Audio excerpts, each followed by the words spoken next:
Hello everyone, स्वागत है आप सभी का कुणाल टेक्निकल जोन में। मेरा नाम है कुणाल और आज हम प्रस्तुत हुए हैं एक नए इम्पोर्टेंट टॉपिक के साथ जिसका नाम है परमाणु यानी एटम्स।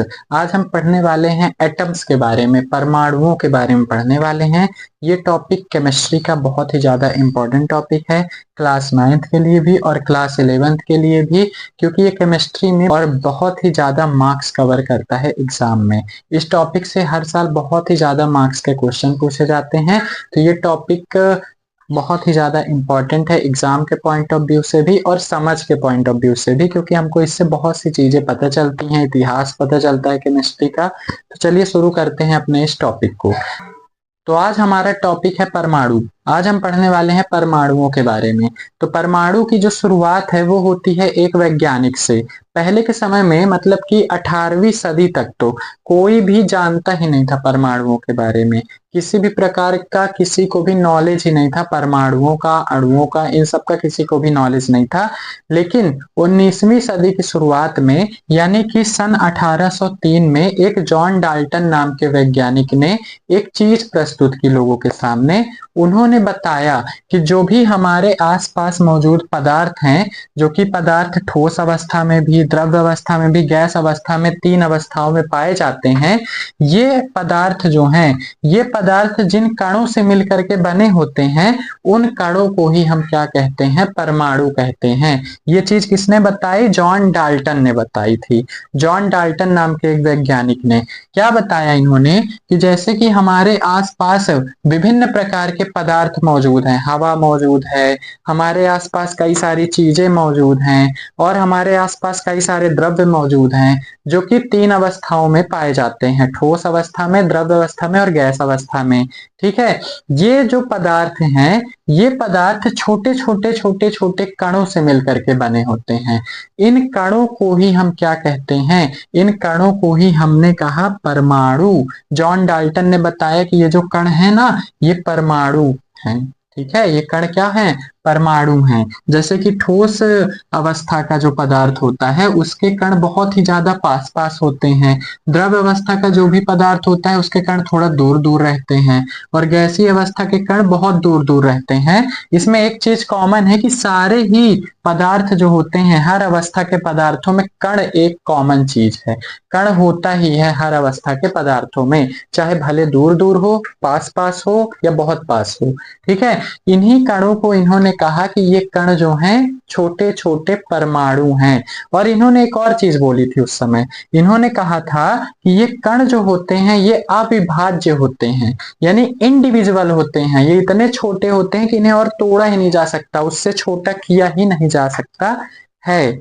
लेकिन ये बात इनकी गलत साबित हुई आगे चल के कुछ समय बाद ये पता चला कि इन कणों को भी तोड़ा जा सकता है। जब वैज्ञानिक इस खोज में लगे रहे परमाणुओं की, तो उन्हें ये पता चला कि परमाणु को भी तोड़ा जा सकता है। ठीक है, जॉन डाल्टन ने गलत बात बताई थी कि परमाणुओं को तोड़ा नहीं जा सकता, परमाणु अविभाज्य होते हैं। परमाणुओं को भी तोड़ा जा सकता है। परमाणु के अंदर भी कुछ कण होते हैं जिन्हें हम क्या कहते हैं? उप परमाणिक कण, यानी सब एटॉमिक पार्टिकल्स। परमाणु क्या है? एक तरह का कण है और उस कण के अंदर भी छोटे छोटे कण हैं और इन्हीं कणों को क्या कहा गया? उप परमाणिक कण कहा गया। इन्होंने बताया, कई सारे वैज्ञानिकों ने जब खोज की तो उन्होंने बताया कि परमाणु के अंदर भी लगभग 35 से ज्यादा उप परमाणिक कण मौजूद हैं। 35 से ज्यादा उप परमाणिक कण मौजूद हैं, जिनमें से 3 कण मुख्यतः हैं। वो 3 मुख्यतः कौन कौन से कण हैं? सबसे पहला इलेक्ट्रॉन, प्रोटॉन और न्यूट्रॉन। ये 3 मुख्य उप परमाणिक कण हैं जो कि किसी भी एटम के अंदर पाए जाते हैं, किसी भी परमाणु के अंदर पाए जाते हैं। कौन कौन से? Electron, proton, neutron. इलेक्ट्रॉन को किससे दर्शाया जाता है?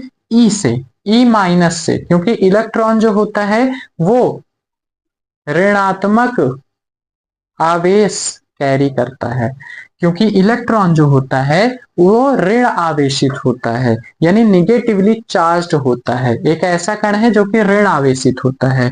प्रोटॉन जो होता है वो धन आवेशित होता है, यानी पॉजिटिवली चार्ज होता है, इसलिए हम इसे P+ से दर्शाते हैं।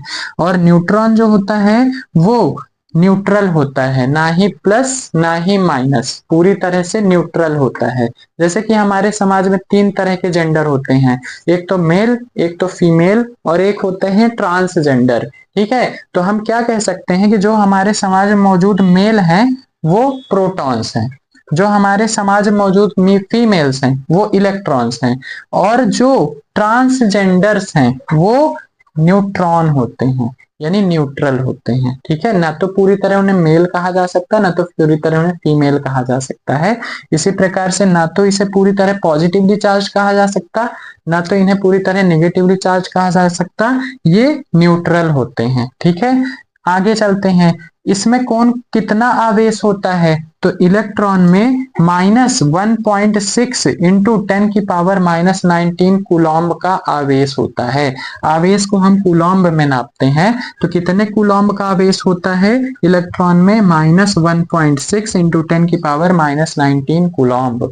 और प्रोटॉन में कितना आवेश होता है, +1.6 इंटू 10⁻⁻19 कूलॉम्ब।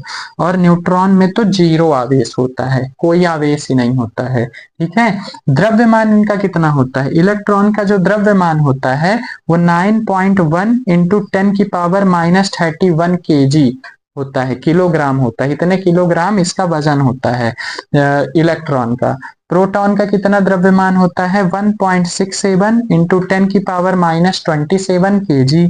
और न्यूट्रॉन का कितना द्रव्यमान होता है, इसका द्रव्यमान लगभग प्रोटॉन के बराबर ही होता है, 1.67 इंटू 10⁻27 kg।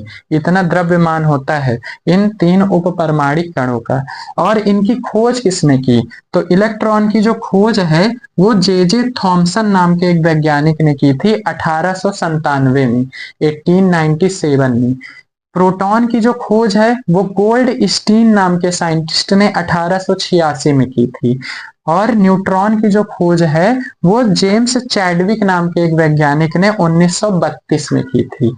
ठीक है, इस तरह से ये उप परमाणु कण मौजूद होते हैं एटम के अंदर, परमाणु के अंदर। और परमाणुओं को भी तोड़ा जा सकता है क्योंकि इनमें ये और ज्यादा उनके अंदर कण होते हैं, तो वो कण के अंदर भी कण मौजूद होते हैं जिन्हें हम उप परमाणु कण कहते हैं। ठीक है, अब हम थोड़ा सा आकृति देख लेते हैं परमाणु की। परमाणु जो है, परमाणु के बीच में केंद्र में एक होता है नाभिक। ठीक है, परमाणु के केंद्र को हम क्या कहते हैं, नाभिक कहते हैं। ठीक है, नाभिक कहते हैं परमाणु के केंद्र को, क्या कहते हैं, नाभिक। इस नाभिक के अंदर 2 चीजें मौजूद होती हैं, कौन कौन सी, एक तो होता है प्रोटॉन और एक होता है न्यूट्रॉन। ठीक है, एक क्या होता है, एक होता है न्यूट्रॉन, एक होता है प्रोटॉन P+। ठीक, इस नाभिक के चारों ओर, इस नाभिक के चारों ओर चक्कर लगाते हैं, कौन चक्कर लगाते हैं, इस नाभिक के चारों ओर इलेक्ट्रॉन्स चक्कर लगाते हैं। कौन चक्कर लगाते हैं, इलेक्ट्रॉन्स मौजूद होते हैं इन कक्षों में, इन्हें कक्ष कहा जाता है। इन कक्षों में कई सारे इलेक्ट्रॉन्स मौजूद होते हैं जो कि लगातार नाभिक के चक्कर लगाते रहते हैं। ये है आकृति। ठीक है, ये पूरा एटम है, एटम के केंद्र में होता है नाभिक, नाभिक के अंदर होता है प्रोटॉन और न्यूट्रॉन। इन न्यूट्रॉन और प्रोटॉन के चारों ओर चक्कर लगाते हैं इलेक्ट्रॉन। ठीक है, तो इस तरह से हमने देखा आज के परमाणु क्या होता है, इसने खोज की, और परमाणु की संरचना क्या होती है। अब हम परमाणु की क्या बता सकते हैं, परिभाषा बता सकते हैं। परमाणु, यहाँ पास सॉरी मैंने अणु लिख दिया, यहाँ पास परमाणु है। ठीक है, परमाणु, तो परमाणु की परिभाषा क्या होगी, परमाणु की परिभाषा क्या होगी, कोई भी पदार्थ जिन कणों से बना होता है उन कणों को ही हम क्या कहते हैं, परमाणु कहते हैं। ठीक है, जो कोई भी पदार्थ जो है वो कणों से बना होता है और उन कणों को ही हम क्या कहते हैं, उन कणों को ही हम क्या कहते हैं, परमाणु कहते हैं। ठीक, तो इस प्रकार से परमाणु की खोज हुई थी।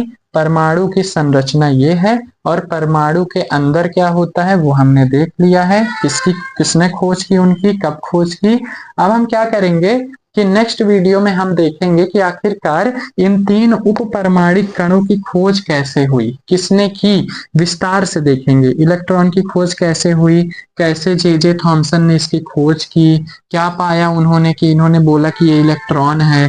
इसी प्रकार से प्रोटॉन की खोज कैसे हुई, गोल्डस्टीन ने कैसे प्रोटॉन की खोज की और न्यूट्रॉन की खोज कैसे की। इसी प्रकार से हम आगे देखेंगे कि जे थॉमसन का मॉडल क्या था, आखिरकार एटम जो था, एटम को सबसे पहले किस तरह देखा जाता था, किस नजरिए से। क्या सबसे पहले ही बोल दिया गया था कि एटम के अंदर 2 कण होते हैं, प्रोटॉन और न्यूट्रॉन, और इलेक्ट्रॉन चारों ओर चक्कर लगाते? नहीं, ऐसा नहीं है। कहा पहले तो इसे वाटरमेलन से कंपेयर किया गया, फिर इसी तरह इसमें अल्फा पार्टिकल्स पर बम्बार्डिंग की गई। तो इस तरह से जे थॉमसन मॉडल, और हम देखेंगे कि रदरफोर्ड मॉडल क्या था, और फिर हम अगले वीडियो में देखेंगे कि बोहर्स मॉडल क्या था। ठीक है, इस तरह से हम जानेंगे कि आखिरकार परमाणु की संरचना क्या है, उसके बारे में किस किस साइंटिस्ट ने क्या क्या बताया। आज हम बस इतना ही देखने वाले हैं। आई होप आपको वीडियो पसंद आया होगा। अगर आपको ये वीडियो पसंद आया कृपया इस वीडियो को लाइक करिए और हमारे चैनल को सब्सक्राइब करिए, ताकि हम अलग अलग सब्जेक्ट के टॉपिक्स आपको प्रोवाइड कराते रहें। मिलते हैं नेक्स्ट वीडियो में, तब तक के लिए थैंक यू।